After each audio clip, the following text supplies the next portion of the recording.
Hello दोस्तों, welcome to your educational और informational channel साहित्य सागर। आज जो मैं वीडियो बनाने वाली हूँ, इस वीडियो की जो शुद्धता है वो है 90%। ये मैं इसलिए कह रही हूँ क्योंकि जब तक ऑफिशियल नोटिस हमारे हाथ में नहीं आ जाता तब तक हम ये नहीं कह सकते हैं कि ऐसा ही होगा।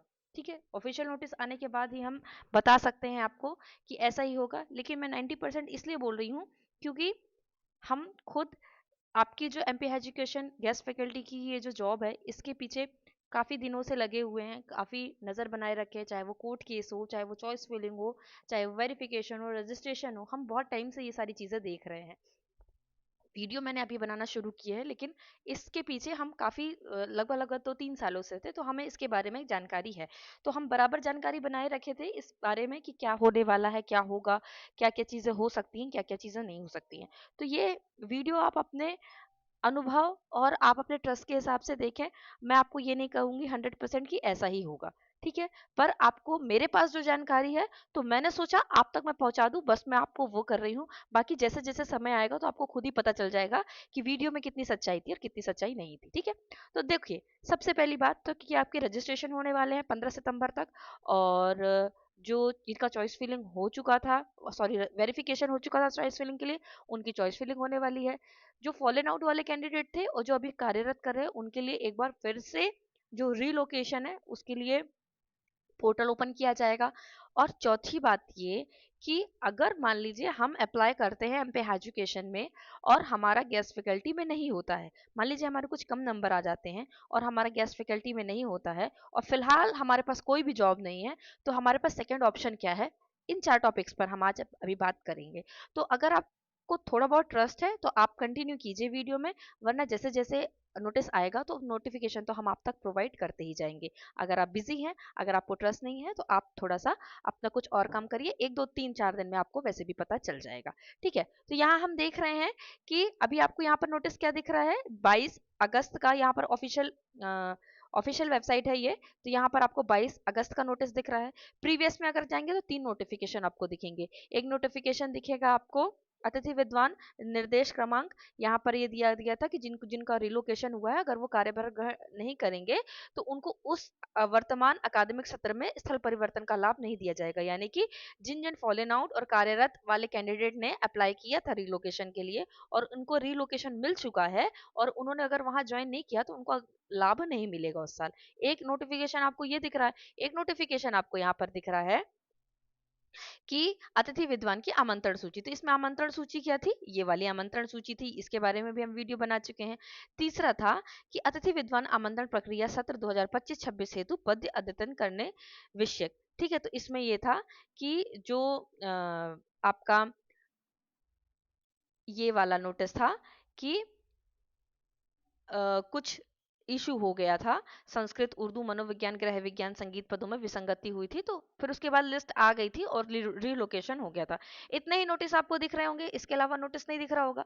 अब आपको नोटिस दिखेगा 1 2 3 4 दिन बाद यहाँ पर, तब आपको पता चलेगा कि जो फॉलन आउट वाले कैंडिडेट हैं और जो वर्तमान में कार्यरत है, उनके लिए फिर से अभी एक बार क्या किया जाएगा, पोर्टल ओपन किया जाएगा रिलोकेशन के लिए। ठीक है, और वो लास्ट रहेगा। उसके बाद फॉलन आउट और कार्यरत वालों के लिए फिर वो पोर्टल बंद हो जाएगा।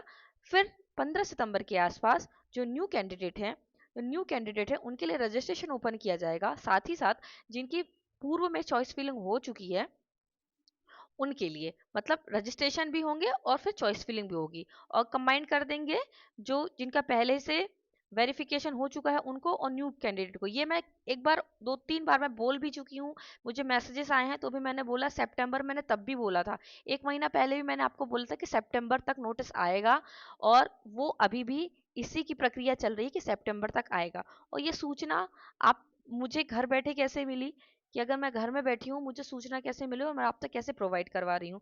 तो हम क्या है, बराबर एमपी एजुकेशन पर, एमपी एजुकेशन के जो अधिकारी होते हैं या एमपी एजुकेशन जो लोग जाते हैं, उनसे बराबर हम कांटेक्ट में बने हुए हैं। जो लोग वहाँ जाते हैं, जो लोग अधिकारियों से बात करते हैं, सब डिस्कशन होता है और उसके बाद ये सारी सूचनाएं निकल के सामने आती हैं। तो मैंने सोचा आपसे भी डिस्कस कर लूँ। क्यों डिस्कस कर लूँ? उससे मेरे आज डिस्कशन करने से आपको क्या फायदा है, मैं ये भी आपको बता रही हूँ। देखिए, 15 सितंबर तक न्यू रजिस्ट्रेशन और आपका वेरिफिकेशन वाले सब होंगे, सबकी चॉइस फिलिंग होगी।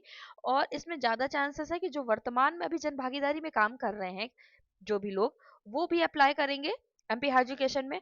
और चांसेस है कि जन भागीदारी वालों का हो जाएगा, क्योंकि उनके पास जो अनुभव के अंक होते हैं वो ज्यादा होते हैं, तो उनका हो जाएगा।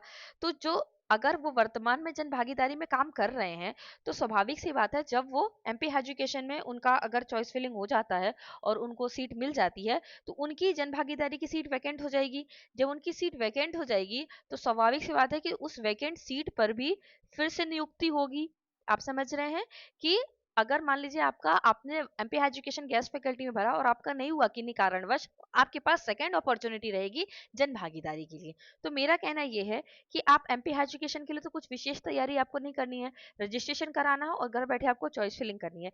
लेकिन जो जन भागीदारी वाली पोस्ट है, तो उसके लिए आप अपने जिले में अपने जो आसपास के कॉलेज है, जो आपके सब्जेक्ट है उससे रिलेटेड जो कॉलेज है, आप उस पर बराबर नजर बना के रखिए। सपोज मान लीजिए कि आप भोपाल जिले में रहते हैं और भोपाल जिले में किसी कॉलेज में कोई एक कॉलेज है, वहां पर जन भागीदारी में इंग्लिश की पोस्ट पर कोई काम कर रहा है, ठीक है, तो स्वाभाविक सी बात है वो भी गेस्ट फैकल्टी के लिए अभी आएगा तो भरेगा वो, ठीक है।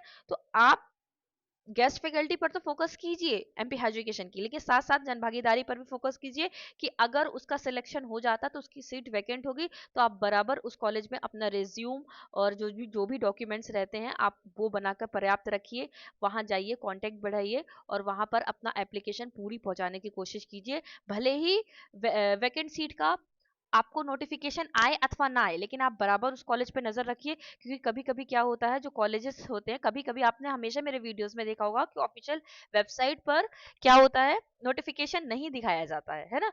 तो वो ऑफिशियल नोटिस क्या करते हैं, वो सिर्फ अपने कॉलेज में लगा देंगे, या फिर एक छोटा सा कुछ ऐसा बता देंगे कि समझ में ही लोगों को नहीं आएगा, ज्यादा लोगों तक सूचना ही नहीं पहुंचती है कि फलाने कॉलेज में सीट वैकेंट है, जन भागीदारी की तो बिल्कुल भी नहीं पहुंचती है। तो आप बराबर उस कॉलेज पर नजर बना के रखिएगा की सीट वैकेंट होगी और आपको वहां पर अप्लाई करना है। आप अपना रिज्यूम, अपना जो आवेदन पत्र है, ये सब बराबर तैयार करके रखिए, और जैसे ही सारी चॉइस फिलिंग होती है और आप वहां पर जाकर अपना कांटेक्ट बढ़ाने की कोशिश कीजिए, तो ये आपके लिए काफी हेल्पफुल होगा, क्योंकि एक रास्ता जब बंद होगा तो हमें दूसरा रास्ता जरूर ही खोलना पड़ेगा, ठीक है। तो अगर आपको ये बात ठीक लग रही है तो अच्छी बात है, नहीं तो जैसे जैसे अभी नोटिफिकेशन आता जाएगा आपको सूचना तो हम वैसे भी देते जाएंगे, ठीक है। तो मेरा कहना यह है कि आप बराबर जो हमारे आसपास के कॉलेज हैं उन पर नजर बना के रखिए। एमपी एजुकेशन तो ऑनलाइन होगा, उसमें तो हमें कुछ करने की जरूरत नहीं है, केवल वेरिफिकेशन बस करवाने की जरूरत पड़ेगी। और फिर जो न्यू कैंडिडेट हैं जिनका अभी तक रजिस्ट्रेशन नहीं हुआ है, तो जब वो पोर्टल खुलेगा तब हम आपको बताएंगे कैसे कैसे रजिस्ट्रेशन उसका करना पड़ता है, कैसे कैसे भरना पड़ता है फॉर्म, क्या कैसे वेरिफिकेशन कराना पड़ता है। जैसे ही पोर्टल ओपन होगा तो हम तब आपको बताएंगे, ठीक है। तो अगर आपको सूचना अच्छी लगी हो तो लाइक कीजिएगा और कमेंट कीजिएगा, बताइएगा मुझे। इसी जो गेस्ट टीचर की वैकेंसी है वो तो हम डेली आपके लिए लेकर आ ही रहे हैं, सूचनाएं भी हम चाहते हैं कि हम आपके लिए डेली लेकर आए। तो अगर आप ऐसी सूचनाओं के लिए इंटरेस्टेड हैं तो जरूर मुझे बताइएगा। मिलते हैं